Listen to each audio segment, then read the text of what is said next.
Hello guys, welcome back to our channel. So இன்றைக்கி நம்ம இந்த வீடியோவில் வீட்டிலையே மசாலா டீ எப்படி ரெடி பண்ணுறதுன்னு பார்க்கலாம். ஸோ அதுக்கு தேவையான பொருட்கள் ஏலக்காய், நறுக்கி வச்ச இஞ்சி, டீ பவுடர், பட்டை லவங்கம் பூ, அதுக்கப்புறம் சுகர், அவ்வளோதான். ஸோ ஃபர்ஸ்ட் வந்து நம்ம பால் காய வச்சுக்கலாம். அது வந்து ஒரு சைடு காயட்டும். நெக்ஸ்ட் வந்து நான் ஒரு பவுல் எடுத்திருக்கேன். அதில் தண்ணி ஆட் பண்ணிக்கலாம். நெக்ஸ்ட்டு வந்து உங்களுக்கு தேவையான அளவு தண்ணி ஆட் பண்ணிக்கோங்க. உங்களுக்கு மசாலா டீ எவ்வளோ தேவைப்படுதோ அவ்வளோ தண்ணி ஆட் பண்ணிக்கிட்டால் போதும். கொஞ்சமாக ஆட் பண்ணிக்கிட்டாலே போதும். ஸோ நம்ம நெக்ஸ்ட்டு வந்து பட்டை லவங்கம் பூவெல்லாம் எடுத்துருக்கோம் இல்லையா, அதை ஆட் பண்ணிக்கலாம்.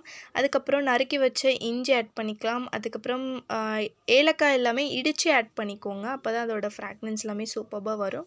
நெக்ஸ்ட்டு வந்து நம்ம எடுத்து வச்சுருக்க டீ தூள் இருக்கு இல்லையா, அதை வந்து ஆட் பண்ணிக்கலாம். உங்களுக்கு தேவையான அளவு நீங்கள் ஆட் பண்ணிக்கோங்க. நெக்ஸ்ட்டு இப்போதைக்கு வந்து ஒரு 2 டீஸ்பூன் அளவுக்கு சுகர் ஆட் பண்ணிக்கோங்க. நல்லா நுர பொங்கி வரும் பால் ஆட் பண்ணும்போது. ஸோ அதுக்காக நான் சும்மா ஒரு 2 டீஸ்பூன் அளவுக்கு மட்டும் ப்ரௌன் சுகர் ஆட் பண்ணிக்கிறேன். ஸோ இப்போ இதை நல்லா மிக்ஸ் பண்ணி விட்டுக்கலாம். மிக்ஸ் பண்ணி விட்டுட்டு இது வந்து ஒரு 2 to 3 மினிட்ஸ் நல்லா கொதிக்க விட்டுக்கோங்க. நல்லா கொதித்து அந்த மசாலாலாம் நல்லா இறங்கணும் அந்த தண்ணியில். அந்த அளவுக்கு ஒரு 3 மினிட்ஸ் வந்து நீங்கள் நல்லா கொதிக்க விட்டுக்கோங்க. ஸோ ஒரு சைடு பார்த்திங்கன்னா நமக்கு பால் வந்து பொங்கி வந்துட்டுருக்கு. ஸோ இதை நல்லா கொதிக்க விட்டுக்கோங்க.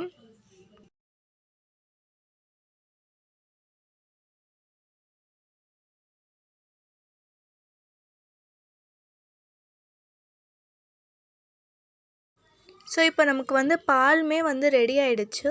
ஸோ பாலுமே நல்லா பொங்கி கொதிச்சா போதும், ஆஃப் பண்ணிக்கலாம்.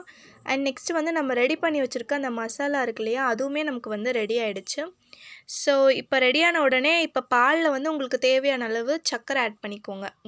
உங்களோட ஸ்வீட்டுக்கு ஏற்ற மாதிரி நீங்கள் சர்க்கரை ஆட் பண்ணிக்கோங்க.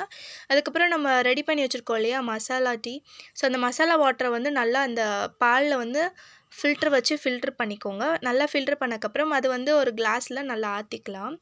ஆற்றினதுக்கப்புறமா உங்களோட கிளாஸில் நீங்கள் சர்வ் பண்ண ஆரம்பிச்சிடலாம். ஸோ உங்களோட டீ வந்து மசாலா டீ சர்வ் பண்ணுறதுக்கு ரெடியாக இருக்குது.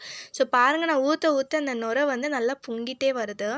ஸோ எனக்கும் இந்த டீ வந்து ரொம்பவே பிடிச்சிருந்தது. டேஸ்ட் வைஸில் ரொம்பவே பர்ஃபெக்டாக இருந்தது.